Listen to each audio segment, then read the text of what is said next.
When the U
And good evening. I want to thank you for joining us here at WTOC on Facebook. I'm Dale Kennedy bringing you this evening's update. We'll talk about some of the stories that we've been following today, and we're live on platforms such as Roku and Amazon Fire, Facebook, Twitter, and of course the WTOC News app and WTOC.com.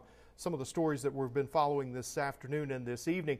One person is in the hospital right now after being hit by a car near the Savannah Mall.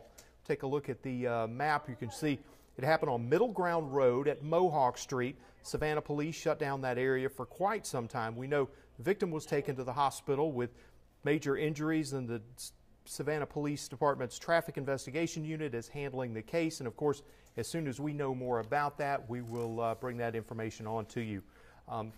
Millions of folks have been watching throughout the day across the nation the send-off for President George H.W. Bush's body as he's carried from Washington back down to Texas. Lots of remembrances going on around the country. One particular happening here at home at Fort Stewart. Crystal Howard was there today and shows what they did and why. When the U.S. Army fires a 21-gun salute, each blast of the cannon is a moment of precision. Today, it was to honor former President George H.W. Bush.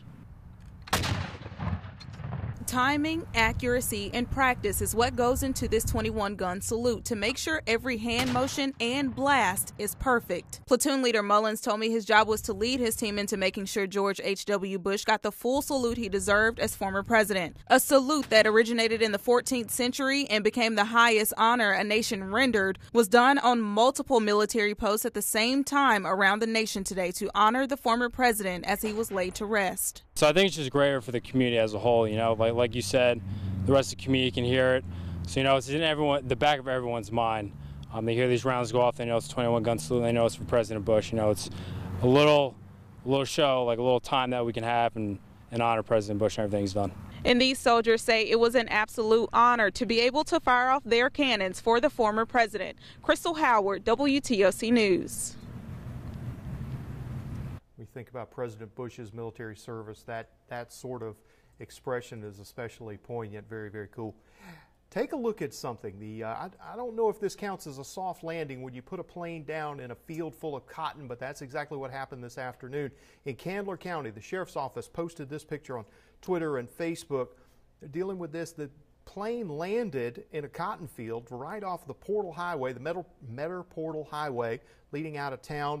They reported the pilot not injured. They were out there trying to handle this situation. At the time they were advising folks to stay out of that area just to let them get in and get what they needed and get everybody out of there. But again, I'm making that joke about landing on top of the cotton, but of course I say that because pilot was not injured, so we're thankful for that. Now, coming up tonight on The News at 11, one story I've been working on this evening. Do you remember back in May we told you about the situation in Jessup, Wayne County? Dozens and dozens of high school seniors who had been paying all through the school year for their senior cruise to find out the cruise company had never seen that money. A woman from there facing dozens of charges of theft by conversion for taking that money, promising to make those deposits and make those reservations. Money never got there. This week, the grand jury in Wayne County handed down indictments, including racketeering.